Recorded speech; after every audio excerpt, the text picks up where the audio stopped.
To start, there's climate friendly investing, and then there's fossil free investing, which is climate friendly, but it's more specific.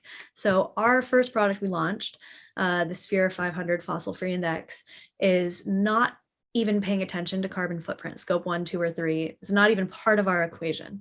All that this fund does is it just looks at, is the primary line of business of this company in extracting or distributing or refining fossil fuels?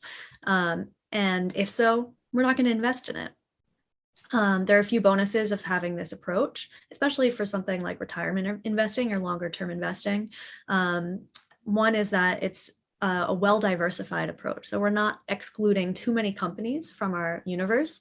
And so you can still be well-diversified across the economy at large. And diversity is good for avoiding risk. If you're too focused in one industry, let's say if you only invest in solar companies, then if the solar industry has something bad happen to it, you could lose your life savings. So that's why diversification is good. And fossil-free investing does not hurt your ability to diversify. But if you want to be a little bit more proactive in the type of climate-friendly investing you do, you can also start paying attention to the carbon emissions of the companies you invest in. So that's something that we as a company want to start offering more thoughtful products like that in the future. Our first product is more simple than that.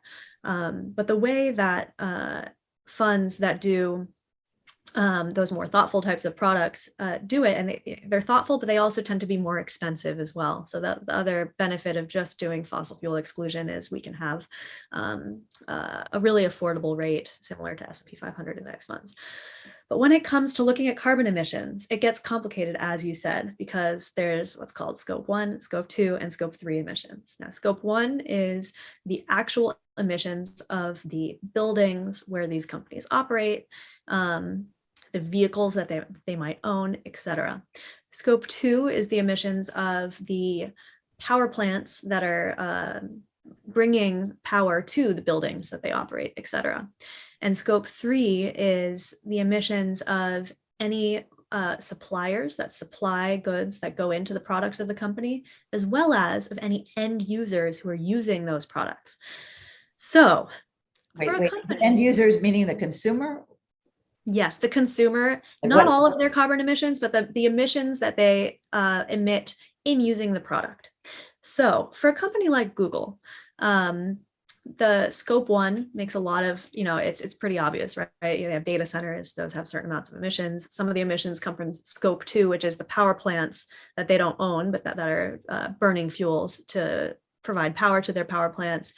Scope 3, their users don't use too much, don't emit too much carbon in using their products, but their suppliers probably do emit a good amount of carbon. So scope 3 is mostly about suppliers for that type of company. On the other hand, if you look at a fossil fuel company, scope 3 emissions includes all carbon emitted by anybody who drives a car that's burning their gasoline. So if they don't include scope 3, then you're really missing the vast majority of the climate impact that fossil fuel companies have.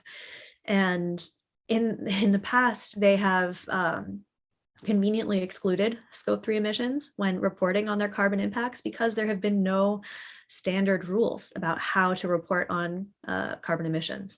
So something that's really exciting about this proposed regulation from the SEC is that they will be requiring some reporting of scope 3 emissions. So there will now be a standard, and now fossil fuel companies won't be able to report that they have lower emissions than non-fossil fuel companies, because there's no way getting around that the vast majority of emissions that exist, the reason climate change exists is because we are taking fossil fuels from under the Earth's crust and burning them and putting all that CO2 in the air, in the atmosphere. If we were not burning fossil fuels, we wouldn't be in this predicament of having climate change. And